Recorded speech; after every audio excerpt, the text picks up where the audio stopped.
What's up, my fellow vampire killers? We are here talking about Castlevania. For context, I recently picked up the Castlevania collection on the PlayStation 4, which is the best way to play the game, honestly. Because you got those quick saves and whatnot, but you don't have to use those if you don't want to. It does make the game a little easier, or not easier, it makes it a little less grindy, but we're just going to talk about the game. We'll leave all that fun stuff out. So Castlevania, released 1986 on the NES, is a very hard game and the start of a very long series from Konami. And there you have it. We're going to talk about the mechanics of the game, the story, even though this game has very little of both, so I don't think this will be a very long video. But to start off, first you play as probably the best name for a character ever. I think it sounds awesome. I love it. You play as the one and only Simon Belmont, and your goal is to take down Dracula. That is it. That is the story. That is all you need to know. There's a long description in the manual for the game that's like, Dracula's back. He's wreaking havoc, tearing stuff up. He's just a terrible person, and Simon Belmont comes to stop him. There's like a full page of text, but what it boils down to is, kill Dracula, end of story.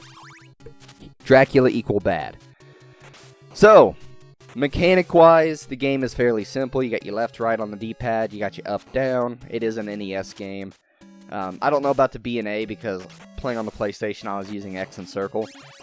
But a button whips, a button jumps. You can whip to the left, you can whip to the right, you can crouch if you need to whip a little lower, and you can jump and whip while in the air. That's essentially the mechanics of the game. But diving a little deeper into how the game actually plays, you're going to be dodging, killing enemies. You can whip candlesticks or lamps, or it's different depending on what level you're on.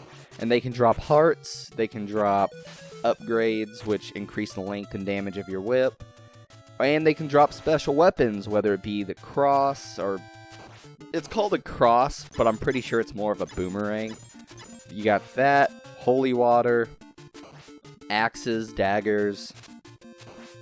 I think that's all of them. Not 100% sure. There might be one I'm forgetting. Stopwatch, or a clock, or whatever. It stops time for short amount of time. And the hearts are not actually used for healing. The hearts are your ammunition for your special weapon. To heal, you actually have to find my favorite item in any game, wall chicken. That's right, you heard me, wall chicken. Now, it should be noted this is a NES game, so it is extremely, extremely hard at times. So, here's a sneak peek as to what my gameplay looked like for a good duration of this, which obviously I'm editing out, aside from this short little montage.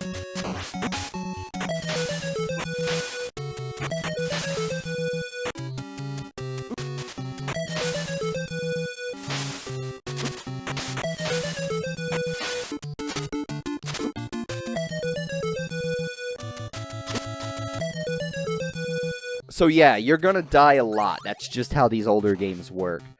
So, how the game is organized. Let's get to that before moving on to anything else. But the game is broken into chapters. Each chapter takes place in a different location, and each chapter ends with some sort of boss fight against some mystical creature. Obviously, the final boss is, well, Dracula. That's kind of the whole point of the game, after all.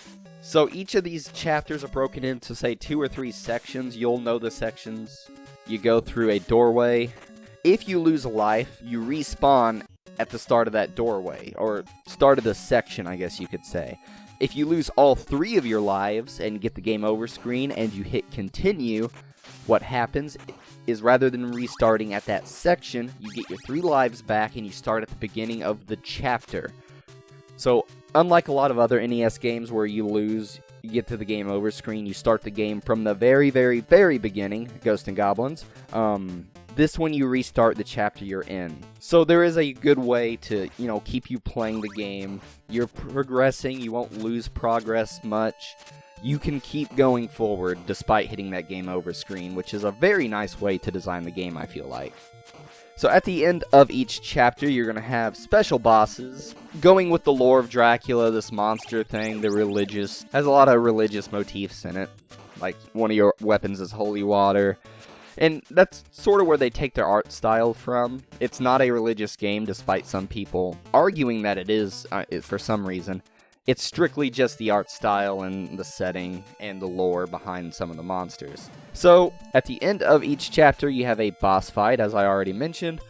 In order, from chapter 1 to the end, you start off with the Phantom Bat, Queen Medusa, Mummy Man, Frankenstein and Igor, the Grim Reaper, Dracula, but Dracula's different because once you whittle his life all the way down, he turns into the Spirit of Dracula. I think the Grim Reaper is actually the hardest boss in the game, because even when you figure it out, there's just a lot of randomness that goes along with it, which makes it a very hard fight. Dracula, you can once you get the hang of Dracula and Spirit of Dracula and know the patterns, very easy fight. It's just a really long fight, so you gotta have that endurance to keep you going. But, yeah. Essentially, though, that is the entirety of the game. Even if you didn't have the manual to get the story, you put the game in, there's no dialogue, you go from point A to point B, you get to the end, clearly it looks like Dracula and all the other monsters, and that's the end of the game. It doesn't get much more simple than that, and that's why this is a small video, and that is also why I'm going to pad it out by showing you the entirety of the Dracula boss fight. There might be a little jump cut because I did a quick save after the first stage so I can retry the second stage over and over because I'm not very good at this game, but I did beat it. So with that being said, I will play out the entirety of the Dracula boss fight so you can see what that is. Maybe get some hints or tips when you play the game yourself. If not, then whatever. It's a cool fight to watch. I had fun with it. I'm going to stop ranting, I'll leave you with the fight, and I'll see you in the next video.